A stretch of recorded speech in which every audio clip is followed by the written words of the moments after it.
बिस्मिल्लाहिर्रहमानिर्रहीम अस्सलाम वालेकुम।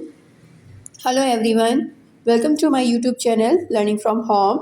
Here you will learn English easily step by step. If you want to speak English confidently, you are in the right place. If you enjoyed this video, please like, share and subscribe to my channel. Do you often get confused between his and him? क्या आप अक्सर हिस और him में confuse हो जाते हैं? Don't worry, today I will make it super easy for you to use them correctly. फिक्र मत करें, आज मैं आपको ईज़िली समझाऊंगी इनका सही इस्तेमाल कैसे होता है। By the end of this video you will never make this mistake again. इस वीडियो के आखिर तक आप जो गलतियां करते आए हैं वो आप कभी दोबारा नहीं करेंगे मिस्टेक, ठीक है? क्योंकि आपको ये आसानी के साथ समझ में आ जाएगा। आज मैं आपको हिस एंड हिम का जो है यूज़ बताने वाली हूँ। हिस और हिम दोनों जो है वो इस्तेमाल होते हैं लड़के के लिए, ठीक है, मेल के लिए। His is a positive adjective, it is use to show that something belongs to a male, ठीक है। ये क्या कहलाता है? हिस पॉजिटिव एडजेक्टिव है और ये मेल के लिए इस्तेमाल होता है। ये भी हिस, जैसे कि हिस जो है वो शो करता है, अगर मैं आसान अल्फाज में आपको बताऊं तो ये मलकियत को ज़ाहिर करता है। जैसे कि मैं बोलूं ये उसकी किताब है, तो मैं क्या यूज़ करूंगी सेंटेंस में? दिस इज़ हिज बुक, ठीक है।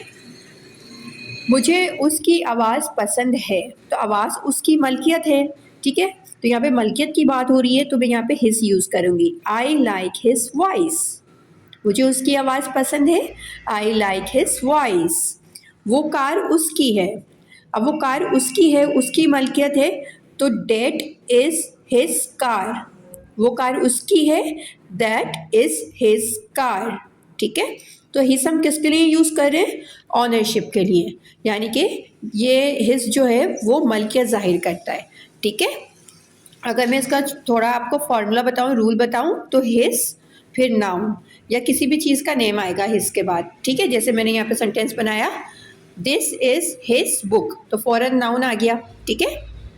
तो या तो हिज के बाद फ़ौरन नाउन आएगा या फिर किसी भी चीज़ का नाम आएगा, ठीक है। नाम को ही नाउन कहते हैं।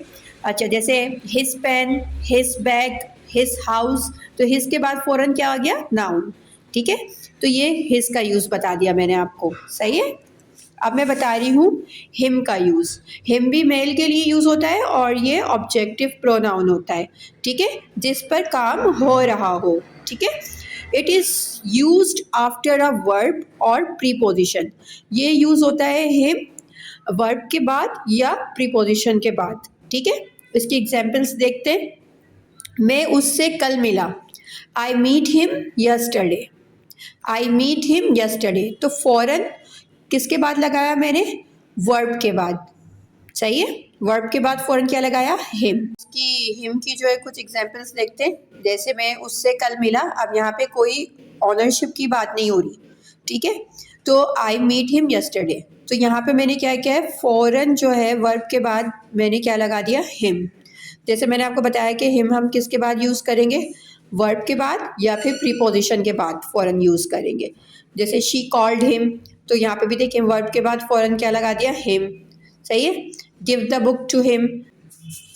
अब अगर मैं इसका रूल देखूँ तो क्या है? वर्ब और प्रीपोजिशन के बाद हम क्या लगाएंगे? हिम, ठीक है। अब फ्रेंड्स बताऊँ इजीली, मतलब आपको माइंड में बिठाने के लिए, तो हिज जो है वो हम किसके लिए यूज़ कर रहे हैं? ऑनरशिप के लिए, जिसमें हम बता रहे हैं कि ये चीज़ उसकी है, ठीक है। दिस इज़ हिज पेन, ये पेन उसका है, ठीक है। हिम यूज़ कर रहे हैं हम किसके लिए? किसके बाद यूज़ कर रहे हैं हम? पर्सन के लिए यूज़ हो रहा है डेफिनेटली, पर हम इसको वर्ब और प्रीपोजिशन के बाद यूज़ कर रहे हैं। जैसे आई कॉल्ड हिम, ठीक है, उसको बुलाओ, मैंने उसको बुलाया, आई कॉल्ड हिम, ठीक है। अब मैं आपको कुछ सेंटेंसेस दे रही हूँ जिसकी आप ट्रांसलेट इंग्लिश में जो है मुझे कमेंट सेक्शन में करके बताएंगे। खुद से इसकी ट्रांसलेट करनी है, कलम इसे दे दो, इसकी ट्रांसलेट करेंगे। ये घर उसका है, मुझे इसका स्टाइल पसंद है, मैंने उसे देखा। अब इसमें मैं आपको ये बता रही हूँ कि देखें, स्टाइल, उसका स्टाइल पसंद है, तो स्टाइल क्या हो गया? किसी की मलकियत हो गया, ठीक है। तो इसके लिए क्या यूज़ होगा? सही है। अच्छा, ये घर उसका है, घर क्या हो गया, किसी की मलकियत हो गया, तो इसके लिए हम क्या यूज़ करेंगे, हिज और हिम में से। ठीक है, कलम इसे दे दो, तो यहाँ पे क्या यूज़ करेंगे हम, मैंने उसे देखा, तो यहाँ पे मलकियत की बात नहीं हो रही है, पर्सन की बात हो रही है, तो क्या यूज़ करेंगे। ठीक है, जैसे मैंने अभी बताया आपको कि मलकियत के लिए हम क्या यूज़ कर रहे हैं, हिज, और पर्सन के लिए हम वर्ब और प्रीपोजिशन के बाद क्या यूज़ कर रहे हैं, हिम, और हिज हम किसके बाद यूज़ कर रहे हैं, नाउन के बाद। ठीक है, तो ये रूल्स हैं इसके, हिज और हिम के। अगर ये रूल आप अच्छी तरह समझ लेंगे तो आपको सेंटेंसेस बनाने में और हिज और हिम को यूज़ करने में सेंटेंस में आसानी हो जाएगी। ठीक है, that's all for today's video, see you in the next video, thank you for watching. और जाते जाते एक बात बोल के चाहूँगी, अगर आपको हमारी वीडियो अच्छी लगी हो तो उसे सब्सक्राइब चैनल को ज़रूर करें मेरे, और लाइक और शेयर वीडियो लाजमी करें। अल्लाह हाफिज़।